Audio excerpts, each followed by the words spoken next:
آپ کو پتہ ہے بعض دنیاوی چیزوں میں بعض لوگ الجھ کے رہ جاتے ہیں، کیوں؟ ان کا کوئی مقصد نہیں ہوتا زندگی۔ بعض لوگوں کو شہرت کی بڑی عجیب و غریب قسم کی ہرس ہوتی ہے، وہ سارا وقت اپنا ضائع کر دیتے ہیں، نہ عبادت، نہ روحانیت، نہ تقویٰ، نہ کوئی کسی قسم کی باطنی کیفیات۔ بس میں بھی ہوتا ہوں، میرا بھی ایک نام ہوتا ہے، ساری زندگی ضائع ہو گئی۔ اپنے لیے کوئی بہترین مقاصد تلاش کریں۔ آپ کے یہ جو چھوٹے موٹے جھگڑے ہوں گے، زندگی کے مسائل ہوں گے، یہ ویسے رستے میں رہ جائیں گے۔ آپ کو محسوس ہوگا یہ ہے ہی نہیں۔ لوگ جدوجہد کرتے تھے، صحابہ چلتے تھے، میلوں کا سفر، مہینوں کا سفر ہوتا تھا، پیروں میں چھالے پڑ کر ٹوٹ جاتے تھے اور زخم بن کر ٹھیک ہو جاتے تھے، پر ان کا سفر جاری رہتا تھا۔ بڑے زخم لگے، بڑے زخم ٹھیک ہوئے، پر وہ سفر جاری۔ اپنے مقاصد کا تعین کریں۔ ایسا نہیں ہوتا کہ سارے راستے ہموار ہی ہوں، پہاڑی راستہ بھی ملتا ہے۔ ایسا نہیں ہوتا کہ سب راستوں کے اندر سڑکیں ٹھیک ہی بنی ہو، ٹوٹے راستوں سے بھی گزرنا پڑتا ہے۔ ایسا نہیں ہوتا کہ ہر جگہ طبیعت آپ کی ٹھیک ہی ہو، بیماری اور تکلیف کے وجود کے ساتھ ہی آپ کو آگے بڑھنا ہے، پر شرط یہ ہے کہ کوئی مقصد دل میں ہو، کوئی لگن ہو، کوئی تڑپ ہو، کوئی خاص مقام ہو، آپ کا کسی طرف بڑھنے کا ذوق ہو۔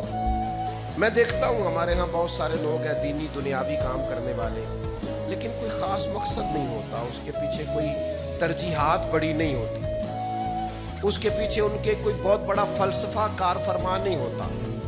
بس رسم کی طرح ہے، میلاد آیا ہے تو کرنا ہے، محرم آیا ہے تو منانا ہے، اور اگر کوئی اور دینی دنیاوی ایونٹ آیا ہے تو وہ گزارنا ہے، لیکن اس کے جو بھرپور مقاصد ہیں ان مقاصد کی طرف ان کی توجہ نہیں ہوتی۔ میلاد صرف ربیع الاول میں نہیں ہوتا، حضور کا ذکر تو سارا سال ہونا چاہیے، سیرت کا باب تو ہر وقت کھلا رہنا چاہیے، انسان کو تو ہر وقت کوشش کرتے رہنا چاہیے، کچھ نہ کچھ حضور کا دین پھیلانے کی اس کے اندر طلب ہر وقت ہونی چاہیے۔ امام حسین کا پیغام صرف 1 سے 10 محرم تک نہیں ہے، یہ آج جو کچھ پوری دنیا میں ہو رہا ہے اور جو جس طرح اسرائیل دندناتا پھر رہا ہے، یہ ساری یزیدی سوچے ہی تو ہے، اور اس کے مقابلے میں آگے بڑھ کے اگر کوئی لڑ سکتی ہے تو فکر امام حسین ہے۔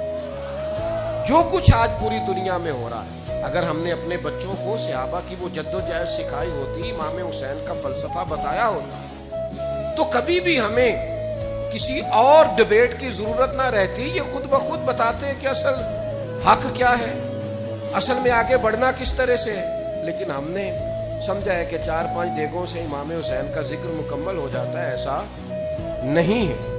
تو ایک مقصد حیات، پھر اس مقصد کے تحت ضروری نہیں کامیابی بھی ملے، یہ بھی ضروری نہیں کہ آپ جیت کے ہی سوئیں۔ ہر آدمی کا جیتنا ضروری نہیں ہوتا، لڑنا ضروری ہوتا ہے۔ 14 صحابہ بدر میں شہید ہو گئے تھے، انہوں نے تو مکہ فتح ہوتے نہیں دیکھا، لیکن فتح مکہ میں سب سے زیادہ کردار ان 14 لوگوں کا ہے جو بدر میں شہید ہوئے۔ وہ کامیابی کی پہلی سیڑھی بنے تھے۔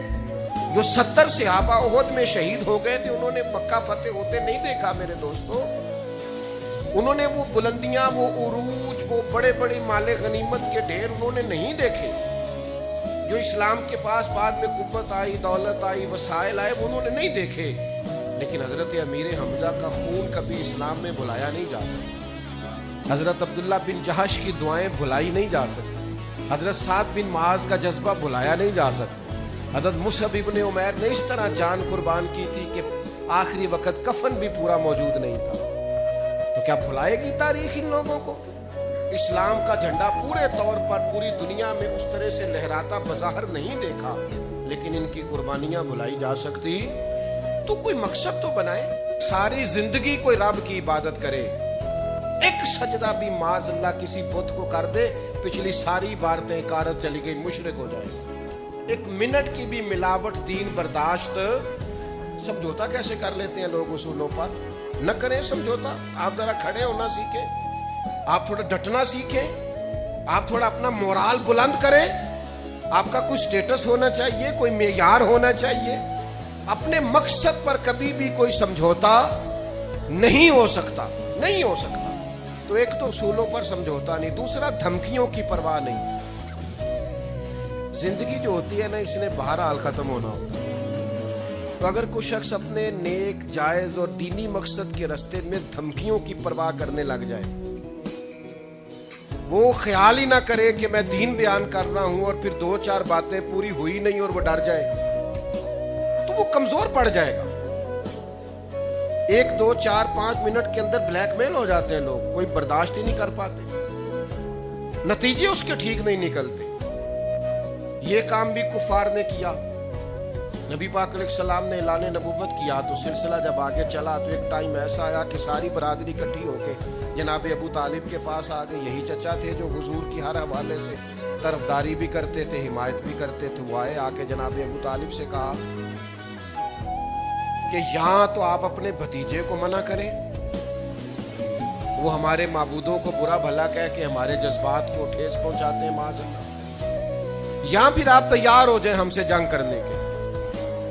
اور شدید انداز میں بات کی۔ جناب ابو طالب نے ایک دفعہ تو ٹال دیا، وہ دوسری دفعہ پھر آ گئے، آپ سے کہا تھا پر آپ نے بات نہیں کی، آپ دیکھ لیجئے یہاں آپ حمایت چھوڑ دیں، ہم جانے وہ جانے۔ اور شدید دھمکی دی انہوں نے۔ جناب ابو طالب اب بوڑھے تھے، اور پھر یہ کہ ساری برادری، انہوں نے نبی پاک علیہ السلام کو بلایا، سرکار تشریف لائے، تو کہا بھتیجے میں نے ہر موقع پر آپ کی مکمل حمایت کی ہے، میں ساری برادری کا بوجھ نہیں اٹھا سکتا، آپ اپنے قبیلے کے ساتھ بیٹھ کے بات کر لیں۔ اور وہ کہہ رہے ہیں کہ یہاں تو آپ باز آ جائیں، یہاں پھر جنگ ہوگی۔ تو یہ میرے رسول پاک علیہ السلام کا مقصد کے لیے عزم ہے۔ نوجوانوں سنو اور یاد رکھو، کریم فرمانے لگے کہ ذرا لفظوں کی حرارت دیکھنا اور جملوں کا روب دیکھنا اور گفتگو کا ولولہ دیکھنا۔ کریم فرمانے لگے چچا یہ میرے سیدھے ہاتھ پر سورج لا کے رکھیں اور دوسرے پر چاند لا کے رکھیں تو دین کی تبلیغ پھر بھی نہیں چھوڑوں گا، کہتا رہوں گا لا الہ الا اللہ۔ اور حضور علیہ السلام نے فرمایا میں دین کی تبلیغ کرتا رہوں گا، اور چچا 2 ہی باتیں ہیں، یا دین غالب آ جائے گا یا میں اپنی جان دین کے راستے میں پیش کر دوں۔ یہ رسول پاک کا دیا ہوا فلسفہ ہے کہ آپ کو دین کا کام کرنا ہے تو جان لڑا کے کرنا ہے، یہ شہادت گاہ الفت میں قدم رکھنا ہے۔ لوگ آسان سمجھتے ہیں مسلمان ہونا، آپ کو پھر پوری مشقت کے ساتھ زخم پہ زخم کھا کے جی خونے جگر کے گھونٹ پی آہ نہ کر لبوں کو سی، یہ عشق ہے، کوئی دل لگی نہیں۔ چپ کر کوئی گلہ نہ کرنا، شکوہ نہ کرنا، کسی قسم کا لفظ زبان پہ اعتراض کا نہ لانا، یہ عشق ہے، کوئی دل لگی نہیں۔